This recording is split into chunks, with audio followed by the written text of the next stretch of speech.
Hello students, आपका स्वागत है हमारे गुरुवंता चैनल में।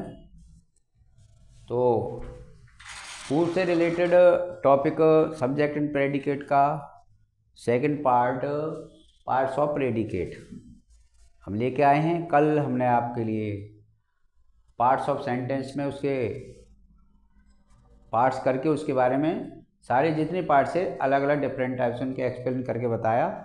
आज हम जिस प्रकार से सब्जेक्ट के पार्ट हुए थे और उनमें जो भी वर्ड थे, जैसे सब्जेक्ट के वर्ड्स को मिला के एक सब्जेक्ट बना था, उसी प्रकार प्रेडिकेट भी कई वर्ड्स को मिला के बनता है।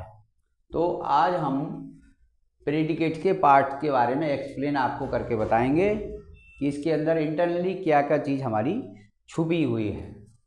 तो सबसे पहले हम ये जानते हैं कि कोई भी सेंटेंस, प्रायर नॉलेज में कोई भी सेंटेंस हमारा सब्जेक्ट, वर्ब और ऑब्जेक्ट से मिलकर बनता है।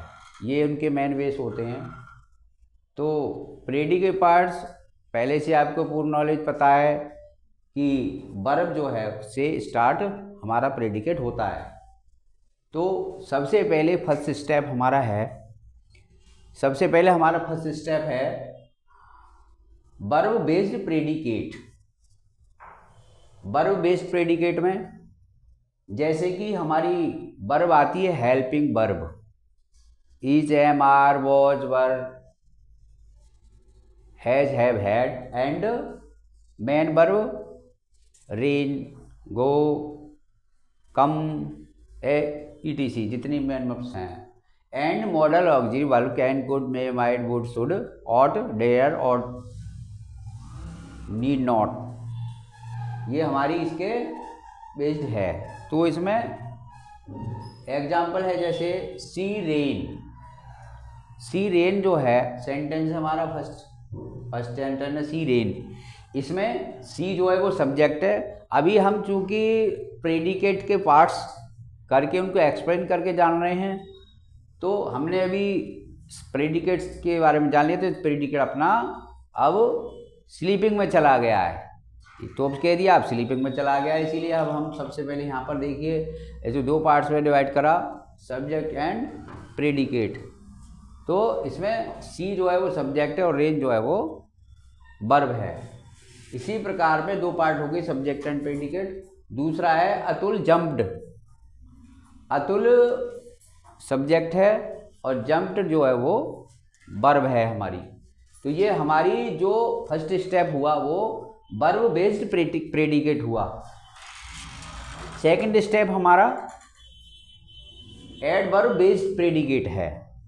एडवर्ब बेस्ड प्रेडिकेट, एडवर्ब का जो यूज है हमारे सेंटेंस में वो हाउ है, व्हेन है, वेयर है, विच, प्लेस, वर्क। यानी प्रेडिकेट में एडवर्ब ये बताता है कि जो सब्जेक्ट कार्य कर रहा है वो कहाँ कर रहा है, कैसे कर रहा है, कब कर रहा है और किस स्थान पर कर रहा है।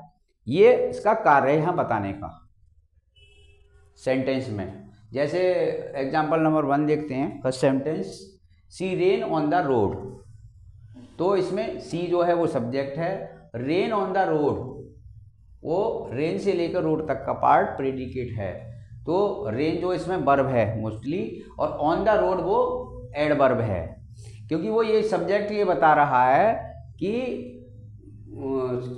कहाँ पर दौड़ रहा है, तो ऑन द रोड, सड़क पर। सेकंड जो है हमारा वी फेल देयर, हम वहाँ गिरे। तो इसमें भी हमारा जो एडवर्ब है वो है देयर। एडवर्ब हमारा देयर है, ये भी क्लियर हो रहा है आपको। थर्ड स्टेप है हमारा mixed object based predicate. Third step में हम देखते हैं कि हमारे कुछ सेंटेंस में अलग अलग प्रेडिकेट आते हैं, अलग अलग ऑब्जेक्ट आते हैं। जैसे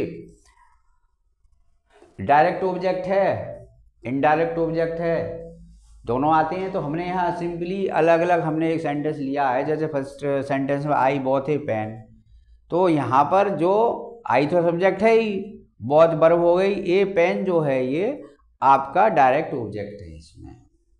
तो ये अलग सेंटेंस में डायरेक्ट ऑब्जेक्ट है। डायरेक्ट ऑब्जेक्ट को हम प्रत्यक्ष कर्म भी कहते हैं हिंदी में। प्रत्यक्ष कर्म जो कुछ हमें स्पष्ट रूप से दिखाई देता है, जिसको हम छू सकते हैं, पकड़ भी सकते हैं और महसूस भी कर सकते हैं, वो प्रत्यक्ष होता है, यानी ऑब्जेक्ट, डायरेक्ट ऑब्जेक्ट। दूसरा सेकंड में है नबडी हेल्प्ड हिम, यानी उसकी किसी ने सहायता नहीं की। नोबडी हेल्प्ड हिम, तो इसमें क्या है, नोबडी सब्जेक्ट है, हेल्प इसमें वर्ब है और हिम जो है वो इनडायरेक्ट ऑब्जेक्ट है। इनडायरेक्ट ऑब्जेक्ट का ये अप्रत्यक्ष कर्म कहलाते हैं। इसको अप्रत्यक्ष कर्म को, जिसको हम पकड़ नहीं सकते, छू नहीं सकते, महसूस नहीं कर सकते, समझे, देख भी नहीं सकते इसको, तो ये हमारा अलग अलग है। तो दोनों का डिफरेंस आपको पता चल गया, डायरेक्ट ऑब्जेक्ट का और इनडायरेक्ट ऑब्जेक्ट का। थर्ड स्टेप और फोर्थ स्टेप है हमारा indirect object oblique direct object, यानी एक ही सेंटेंस में दोनों का आना। ऊपर वाले सेंटेंस में तो हमने अलग अलग देखा था। स्टेप 4 में हम देखेंगे कि इसमें दोनों एक साथ आए हुए हैं।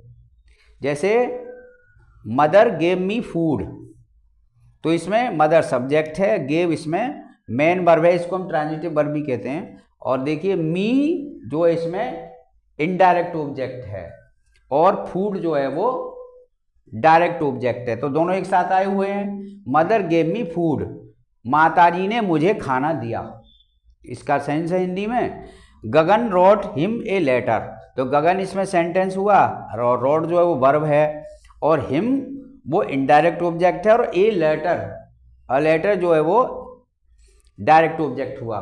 तो अब जैसे लेटर है तो क्लियरली आपको पता चल रहा है कि लेटर हाथ में होता है, उसको पकड़ भी सकते हैं, देख भी सकते हैं, महसूस भी कर सकते हैं।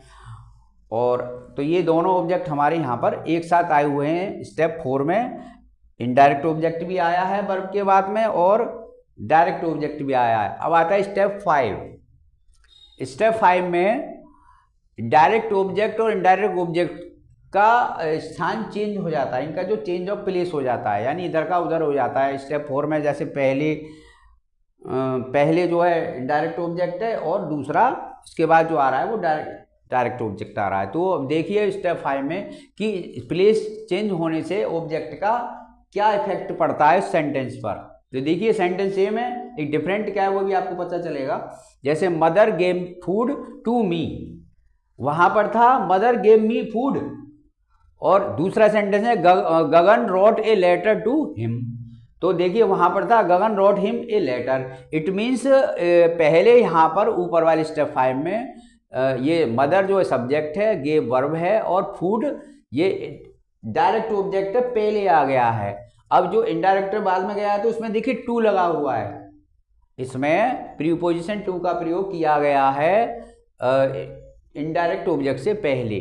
ऐसे ही गगन सब्जेक्ट है और रोड जिसमें वर्ब है, अ लेटर ये डायरेक्ट ऑब्जेक्ट है और इससे बाद में जो इनडायरेक्ट ऑब्जेक्ट आया हुआ है उससे पहले टू प्रीपोजिशन लगा हुआ है। तो इन दोनों में ये स्टेप में डिफरेंस है कि अगर हम इनडायरेक्ट ऑब्जेक्ट को बाद में ले जाएंगे और डायरेक्ट ऑब्जेक्ट को पहले लाएंगे तो ये टू इसमें प्रीपोजिशन से लगा के बनेगा, ये आपको डिफरेंस देखना है। दूसरा ये इनडायरेक्ट उसमें हमारे एक्टिव पैसिव में भी ये काम आते हैं। स्टेप 6 है object complement based predicate. Object complement, इसमें जो हमारे कर्म का जो पूरक होते हैं, कर्म पूरक, जो कर्म ऐसे प्रकार के होते हैं जो हमारे पूरक को कंप्लीट करते हैं, यानी सेंस जो सेंटेंस का अर्थ होता है, सेंस का उसको पूरा करते हैं। अगर ये कॉम्प्लीमेंट नहीं होगा तो हमारे कुछ सेंटेंस के इनका सेंस कंप्लीट नहीं होगा, यानी अर्थ अधूरा ही रह जाएगा उनका। तो जैसे ये है I call my dog Johnny, तो अब अगर हम इसमें कॉम्प्लीमेंट ना लें तो देखिए क्या सेंस बनता है, आई कॉल माई डॉग, मैंने आई कॉल माई डॉग, तो आई जो है वो सब्जेक्ट हो गया, कॉल वर्ब हो गई, माई डॉग मेरा कुत्ता हो गया, आई कॉल माई डॉग। तो इसमें देखिए इसमें माई डॉग जो है वो माई तो हो गया डायरेक्ट ऑब्जेक्ट और ये हो गया डायरेक्ट ऑब्जेक्ट। मैंने अपने कुत्ते को पुकारा, कैसे, जॉनी, मेरे अपने कुत्ते को जॉनी नाम लेकर पुकारा। तो इसमें कॉम्प्लीमेंट है, मैं कहूँ कि आई कॉल माई डॉग, मैंने अपने कुत्ते को पुकारा। अब इनकम्प्लीट है, क्वेश्चन किया क्या पुकारा, तो नाम लेकर पुकारा जॉनी, तो इसमें ये ऑब्जेक्ट कंप्लीमेंट है, ये कर्म दूसरा अर्थ को पूरा कर रहा है। दूसरा है the washer washed the cloth clean, जो सफाई वाला है, धोबी होता है, वो मशीन हो सकती है, या वो हो सकता है वॉशिंग मशीन हो सकती है, वो करते हैं, धो भी हो सकता है। तो वे क्या साफ कर रहा है, कपड़े क्लीन साफ किया उसने। तो इसमें वॉश्ड जो है वर्ब है, और देखिए द क्लॉथ ये इनडायरेक्ट ऑब्जेक्ट, और क्लीन ये बाद में क्या आया है, ये कॉम्प्लीमेंट है, क्लीन जो है कॉम्प्लीमेंट है ये वाला। अब आता है स्टेप 7 में वर्ब प्लस बीई। बीई में वे वर्ब आती है जैम और वॉच वर्ब, और उसमें कॉम्प्लीमेंट जैसे सिंपली हम लेते हैं तो इसके बिना सेंस इनकम्प्लीट रहेगा। करण वॉश हेयर, तो हेयर जो है वो कॉम्प्लीमेंट है सिंपली यहाँ पर। तो करण वॉश हम कहते करण था, और प्रश्न किया कहाँ था, वेयर, तो हेयर माने यहाँ था, तो ये कॉम्प्लीमेंट का काम कर रहा है here. Second, the guard is angry, guard is angry, guard नाराज है। तो इसमें गार्ड है, क्या है उसका हैबिट, तो देखिए एंग्री इसमें आपका वर्ब टू बी है, कि इसमें के बाद में आ रहा है, कॉम्प्लीमेंट पूरा कर रहा है। तो इसमें इज आया, इसमें वॉज आया, ये वर्ब बी ही है। इसी प्रकार हम अन्य सेंटेंस भी इसमें लिख सकते हैं। दे आर वेरी, अब देखिए ये हमने लिखा, तो यहाँ पर अभी इनकम्प्लीट सेंस है, दे आर वेरी, बट अगर हम अभी सेंस अधूरा, दे आर वेरी, वे हैं बहुत। अब क्वेश्चन हम ये करें क्या है, या कोई भी हम एडजेक्टिव लगा के, यहाँ ये एडजेक्टिव कॉम्प्लीमेंट कहलाता है, इसको हम एडजेक्टिव कॉम्प्लीमेंट कहेंगे। वे क्या हैं, कोई भी एडजेक्टिव लगा के हम यहाँ पर इसका सेंस को कंप्लीट कर सकते हैं। किसी भी टाइप का ऑब्जेक्ट लगा लें, कोई भी लगा सकते हैं, वीक लगा लें, रिच लगा लें, तो देखिए अब इसका सेंस हमारा कंप्लीट हो जाता है। अगला देखिए इसी प्रकार वी वर, और इसके बाद में देखिए, अब इसके बाद में ये है हम थे। अब क्या थे क्वेश्चन किया, तो इसमें इसका भी सेंस इनकम्प्लीट है, तो इसमें कॉम्प्लीमेंट आएगा, एडजेक्टिव कोई भी ऐड करके कर सकते हैं, वी आर सैड, हम दुखी थे। तो इस प्रकार से हमारे जिस प्रकार से सब्जेक्ट के पार्ट्स हुए थे, उसी प्रकार हमारे प्रेडिकेट के पार्ट्स हुए हैं। और हमें ये पता सिंपली पता चल गया कि सब्जेक्ट में के पार्ट में भी कई वर्ड्स होते हैं, और प्रेडिकेट पार्ट्स में भी कई वर्ड्स होते हैं। इन सारे वर्ड्स को मिला के कॉम्बिनेशन को एक सेंटेंस ही बनता है, डेफिनेशन में आपको पहले बताया जा चुका है। आज नेक्स्ट पार्ट में हम इसके बाद हमारी एक्सरसाइज रीऑर्डरिंग चलेगा, एक्सरसाइज चलेगी जो रिलेटेड आपके वर्ड से होगी। तो थैंक यू सो मच, आप लाइक करें, शेयर करें हमारी वीडियो के लिए। राधे राधे दोस्तों, मैं अनन्या गुरवंता से। उम्मीद है आपको आज की क्लास पसंद आई होगी। ऐसे ही हमारी डेली क्लासेस आती रहेंगी, तो वीडियो को लाइक करें, शेयर करें और कमेंट जरूर करें। अगर कोई क्वेश्चन समझ नहीं आया हो या कोई प्रॉब्लम हो तो कमेंट बॉक्स में लिख दे। और इसी तरह की और क्लासेस देखने के लिए हमारे चैनल गुरवंता को सब्सक्राइब करें। धन्यवाद।